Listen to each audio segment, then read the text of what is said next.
Run by Coach Purcell. We'll start with an opening statement, then we'll open the floor for questions. Wow. It's my first opening statement because, man, this team could be special. I told you opening night, I honestly didn't know what to expect because there's so many new pieces, so many new faces, but I learned a lot tonight. I learned that we're tough because, again, I was concerned about a couple of things going into this game. Memphis is rebounding. They're top 14 or top 4 last year in the country in offensive rebounds. All right, so we had to keep them off the boards. And for us to win 61-33 tells me a lot about my team. Then turnovers. I've been telling you that all our fans need to bring a baseball glove, all right? Because we've been thrown in the stand. I only think we had one fan. If we could check on them, okay, please for me, let me know. I think we only had one pass in the sixth row. But for us to have 13 turnovers against a team that just wants to muck it up and make it ugly, I'm really excited. And then I'm also excited because you know what? For Cayla Jordan to start 0 for 10, right? And for us to have a lead, but to have a poise about us.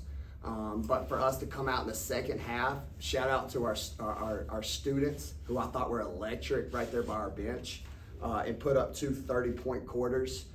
Just let you know how special this team can be, but I'm not going to stay letting up on them at all.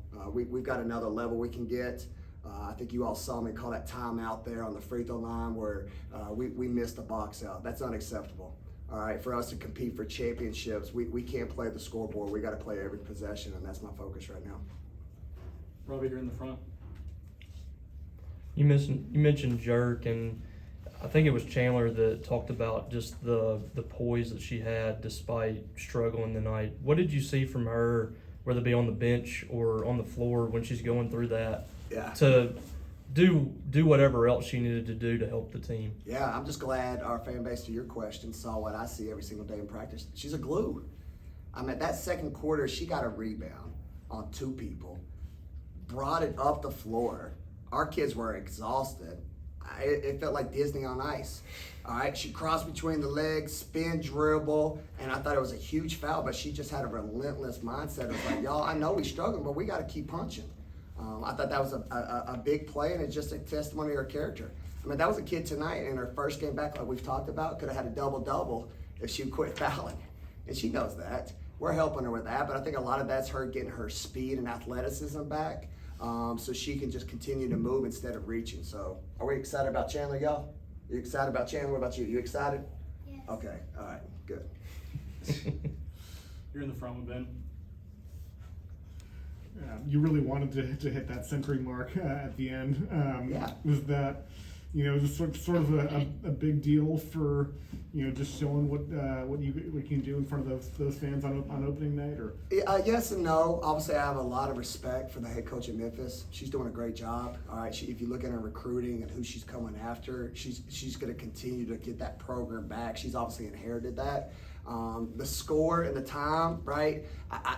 There's like an unwritten rule in college athletics. You don't ever want to embarrass somebody, right? Or take a last shot to reach a number, to your point. It was great for the fans, but it just happened to be that I think it was 46 seconds, so it allowed 2 possessions. So that's why we took the last shot there, and it was great. It was good to see Cayla, knock down 2 free throws for her. Coach, you talked very highly of Medina earlier this week, so what did you think of her first performance tonight? I told especially Robbie. All right, I said it. I said, y'all, what she did tonight, I've been seeing in 2 close scrimmages.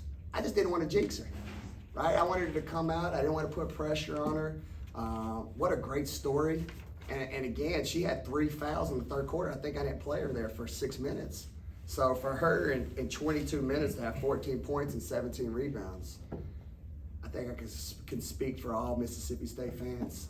They're going to know that young lady's name. And then another player who had an impressive debut in Nia Russell. I mean, Yeah. How I guess it's just impressive was that to see her doing that in her first game here. Well, here's the sad part and happy part for me. One, you know what? I've seen her doing it in the hump. Last year when she was at Kentucky. So I told her, now that you got that Mississippi State jersey on, you better do the same thing when you played here, because obviously you could make some shots. So for her to play with freedom, but most importantly, for her to make shots like she did, I'm just happy for the kid. She didn't start at South Carolina. She didn't start at Kentucky. She's on her third school with, COVID exceptions, and she started here, but she's taken on a starter mentality and a starter role, and I think you saw that out of her tonight. This is a kid who was a McDonald's All-American coming out of high school. The young lady's special, and she made plays, and that some of that was not coaching. That's just her with a God-gifted ability, and I think our fan base is going to really love watching her play. I think I confused you on the first question. I'm glad you talked about Chandler, but I wanted to know about Cayla and how she handled the game today. Struggling a little bit, but it seemed like she was still locked in. She wasn't really getting frustrated. I mean, what did you think? How did you think she handled the struggles that she had today? Awesome. I mean, there was one time, if you go back to the TV, she's coming out where my first 2 years, if I pulled her aside as she's walking out, she was just like, I need a breather. Today, she stood there right in front of me and I talked to her. All right, she was like, I'm struggling. For some reason, I'm missing a layup. I said, you know what? Your team's not struggling. Your team's winning. Right? She was like, you're right, coach. You're right. And I said, there's no way you're going to miss the next shot coming out of the second half. Do you think that for how hard you worked and how long you played? She was like, no. And I said, let's don't make this more than what it is. Right now, as long as we're not turning it over, Medina's rebounding everything. So keep shooting it, and we got a fighter's chance. And she was like, I got you. But again, that's a testimony to her character and her leadership. She could have easily pouted or checked out, but I thought that shot, to see her smile when she banked in the second half, was huge. But also I thought, to your point, her energy on the bench was electric for us to have a team win. And that's what I'm trying to build right now. Do I have some special individuals? You better believe it. But I am looking for individual awards. We're trying to build something special and make deep runs in March. Obviously, DeBrisha's got a new role in this year's team post last year.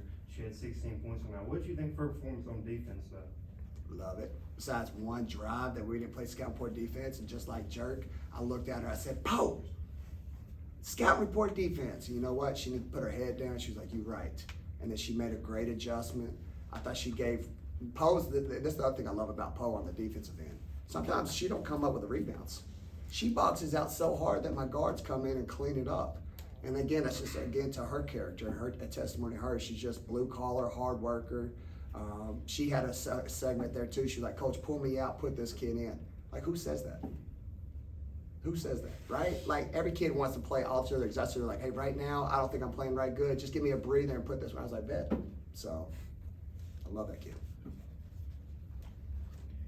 Especially in the first half, see a ton of players playing, a lot of different lineups, things like that. I think you did that a lot last year too, just trying to seem like you're trying to figure out your team a little bit and who fits where. Yeah. Is that kind of what it is right now? You're just trying to see, who fits where and kind of who shows up. Yeah, I think that's where, again, I feel really excited about this team, and I'm trying to help them reach their ceiling.